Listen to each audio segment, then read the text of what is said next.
Ketika melihat orang membuat tanda salib sebelum dan sesudah melakukan sebuah aktivitas, kita langsung tahu kalau dia orang Katolik. Membuat tanda salib membawa kita kembali ke asal mula praktik ini pertama kali muncul dalam kehidupan orang Kristen, yakni sekitar abad ke-3 Masehi. Tertullianus, seorang pembela iman Kristen, memberikan kesaksian dalam tulisannya, "Kita orang Kristen memberi tanda, menutupi dahi kita dengan tanda salib." Lebih lanjut, Tertullianus menulis, dalam setiap perjalanan dan perpindahan, ketika keluar dari atau kembali ke rumah, sebelum makan, sebelum tidur, dalam setiap aktivitas dan pekerjaan, kita menandai dahi kita dengan tanda salib. Santo Cyrillus dari Yerusalem yang hidup di abad ke-4 Masehi juga memberikan kesaksian serupa. Dia menulis dalam karyanya berjudul Catechetical Lectures, "Hendaklah kita tidak merasa malu mengakui, sebagai pengikut dari Dia, yang tersalib." Menurut tradisi, orang Katolik yakin bahwa membuat tanda salib diinspirasi oleh sebuah ayat dari kitab Yehezkiel. Orang Kristen awal menafsir huruf T, tau dalam alfabet Yunani, sebagai lambang salib. Sejak awal mereka percaya bahwa tanda salib memisahkan mereka dari orang kebanyakan dan menandai mereka sebagai orang pilihan Bapa. Katekismus Gereja Katolik menegaskan, orang Kristen memulai harinya, doanya, dan perbuatannya dengan tanda salib, demi nama Bapa, dan Putra dan Roh Kudus. Amin. Sebagai orang yang dibaptis, ia mempersembahkan hari itu untuk kemuliaan Bapa dan memohon rahmat penebus, yang memungkinkan dia bertindak dalam Roh Kudus sebagai Putra Bapa. Tanda salib menguatkan kita dalam percobaan dan kesulitan. Dalamnya makna tanda salib. Tanda salib ini mengandung arti yang sangat mendalam yaitu 1. Kemanunggalan dari Allah Trinitas. 2. Salib menunjukkan keadilan Allah, yang menunjukkan betapa kejamnya akibat dosa kita, sehingga Allah sendiri yang menebusnya dengan wafatnya di salib itu. 3. Salib menunjukkan kasih Allah yang terbesar, yaitu bahwa Ia menyerahkan nyawanya bagi kita agar kita dapat diselamatkan dan memperoleh hidup yang kekal. 4. Salib yang merupakan tanda keselamatan dan kemenangan orang-orang Kristen, yang disebabkan oleh kemenangan Kristus atas dosa dan maut. Jadi tanda salib ini merupakan lambang yang berdasarkan Alkitab dan bukanlah sesuatu yang bertentangan dengan ajaran Yesus. Bahkan Rasul Paulus sendiri bermegah dengan pewartaan salib Kristus, sehingga wajarlah jika kita sebagai pengikut Kristus membawa makna tanda salib ini kemanapun kita berada.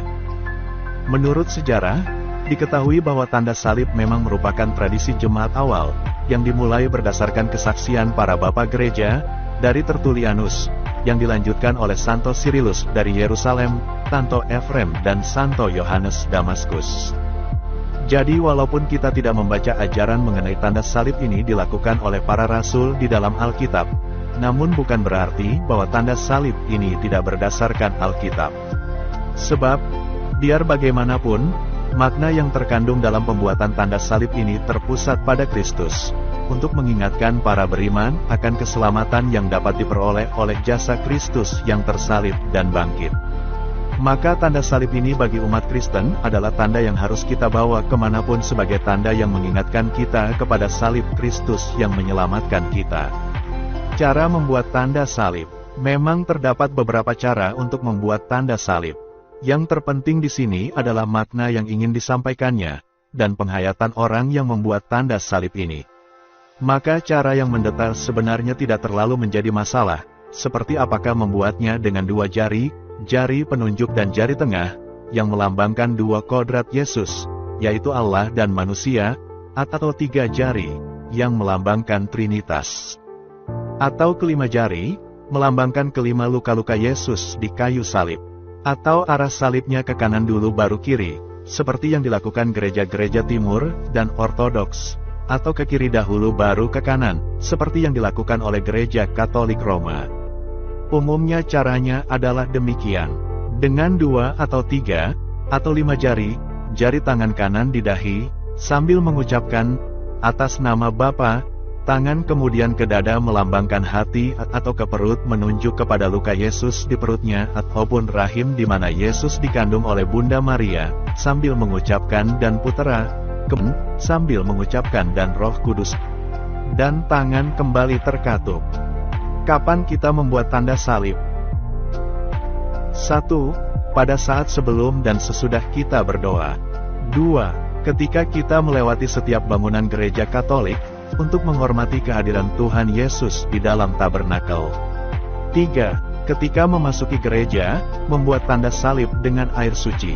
4. Saat-saat sedang menghadapi ketakutan, misalnya, ketika kita mendengar sirine ambulans, mobil kebakaran, ataupun ketika menerima kabar duka cita orang yang meninggal.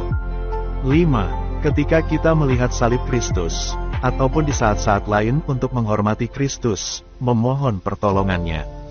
6. Ketika hendak mengusir godaan, ketakutan maupun mengusir pengaruh kuasa jahat. 7. Ketika ayah, sebagai imam dalam keluarga memberkati anak-anaknya, ia dapat menandai anak-anaknya dengan tanda salib di dahi mereka. Misalnya, sebelum anak-anak berangkat ke sekolah, atau sebelum mereka tidur pada waktu malam hari. Semoga kita dapat menghayati makna tanda salib ini, dan menjadikan tanda salib sebagai bagian dari hidup kita sendiri. Setiap kita membuat tanda salib, kita mengingat dan menghormati Kristus yang oleh kasih-Nya rela menyerahkan hidupnya di kayu salib untuk menebus dosa-dosa kita. Semoga kita dapat berkata bersama dengan Rasul Paulus, "Tetapi aku sekali-kali tidak mau bermegah, selain dalam salib Tuhan kita Yesus Kristus, sebab olehnya dunia telah disalibkan bagiku dan aku bagi dunia."